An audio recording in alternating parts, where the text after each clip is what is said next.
pelaksanaan hukuman penggantungan 7 pemain pasukan kebangsaan yang didakwa atas kesalahan pemalsuan dokumen. Untuk menyiapkan dokumen pemain-pemain sebelum diserahkan kepada FAM. Seterusnya, jika betul berlaku pemalsuan, siapakah pihak yang bertanggungjawab kerana isu ini amat memalukan negara? CAS beri peringatan, 7 pemain naturalisasi bodoh Malaysia usai nekat main LAGI pendahuluan, ketika masalah lama dipaksa hidup kembali. Krisis naturalisasi sepak bola Malaysia kembali memanas. Saat publik mengira persoalan telah ditutup dengan sanksi dan klarifikasi dari FIFA, kenyataan justru bergerak ke arah yang lebih berbahaya. 7 pemain naturalisasi yang status hukumnya masih dipertanyakan nekat kembali tampil, memicu reaksi keras dari lembaga arbitras olahraga tertinggi dunia, Court of Arbitration for Sport, CAS. Peringatan CAS bukan sekadar teguran biasa. Ini adalah sinyal keras bahwa Malaysia berpotensi memasuki fase krisis hukum internasional yang jauh lebih serius. Jika FIFA selama ini dianggap masih memberi ruang klarifikasi, maka CAS hadir dengan pendekatan berbeda, hukum murni, tanpa kompromi politik. Bab 1. 7 nama yang tak pernah benar-benar selesai. Masalah bermula dari 7 pemain naturalisasi yang sejak awal menimbulkan tanda tanya. Proses kewarganegaraan mereka dipersoalkan asal-usulnya. Dokumen keturunan tidak konsisten, tidak sepenuhnya memenuhi regulasi FIFA tentang eligibility. Meski demikian, para pemain ini sempat tetap dimainkan dalam laga internasional dan kompetisi resmi. Keputusan itu kini dinilai sebagai tindakan nekat yang membuka kembali luka lama, bahkan memperparahnya. Bab 2. Mengapa CAS ikut turun tangan? CAS bukan lembaga yang bergerak atas dasar opini publik. CAS bekerja ketika ada potensi pelanggaran serius regulasi, ada keberatan dari pihak terkait, ada indikasi pengabaian putusan atau rekomendasi sebelumnya.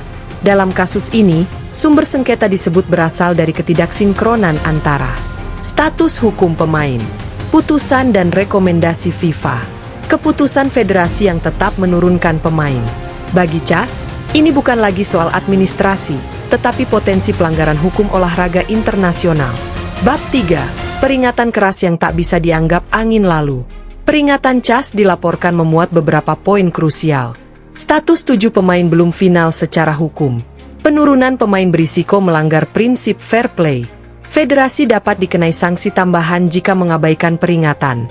Bahasanya lugas dan dingin, ciri khas CAS. Tidak ada ruang interpretasi luas. Jika tetap membandel, konsekuensinya bukan lagi sekadar teguran, melainkan putusan hukum yang mengikat. Bab 4.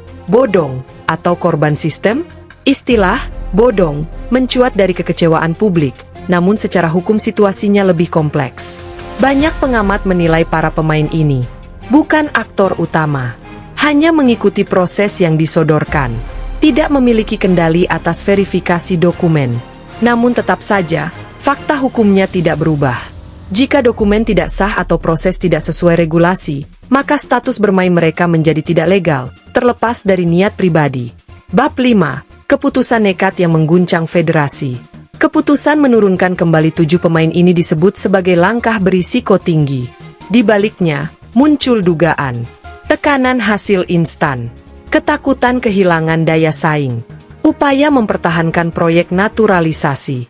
Alih-alih meredam krisis, keputusan ini justru memanggil CAS masuk ke arena, sesuatu yang biasanya dihindari federasi manapun. Bab 6. Ancaman nyata di depan mata. Jika peringatan CAS diabaikan, beberapa skenario terburuk bisa terjadi. Pembatalan hasil pertandingan, sanksi larangan tampil di turnamen tertentu, denda besar, bahkan pembekuan sementara aktivitas internasional. Ini bukan ancaman kosong. Sejarah sepak bola dunia mencatat banyak kasus di mana CAS menjatuhkan hukuman berat tanpa kompromi. Bab 7. FIFA, AFC, dan rantai tanggung jawab. Kasus ini juga menyeret hubungan 3 lembaga besar. FIFA sebagai regulator global, AFC sebagai pengawas regional, Federasi Nasional sebagai pelaksana. Ketika satu mata rantai mengabaikan rekomendasi, maka seluruh sistem ikut dipertanyakan. CAS hadir sebagai pengadil terakhir ketika mekanisme internal gagal bekerja. Bab 8. Pemain lokal kembali tersisih. Ironi terbesar dari krisis ini adalah nasib pemain lokal.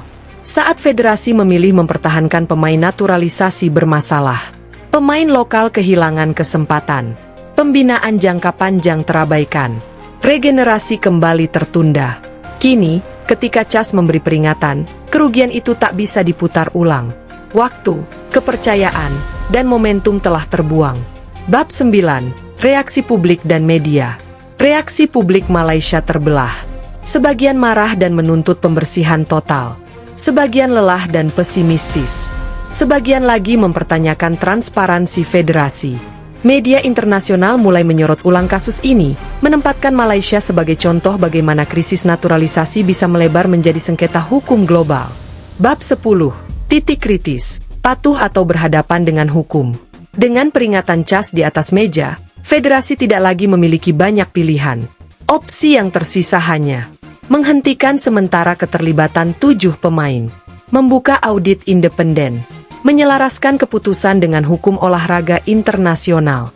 Setiap langkah lain akan dianggap sebagai pembangkangan hukum.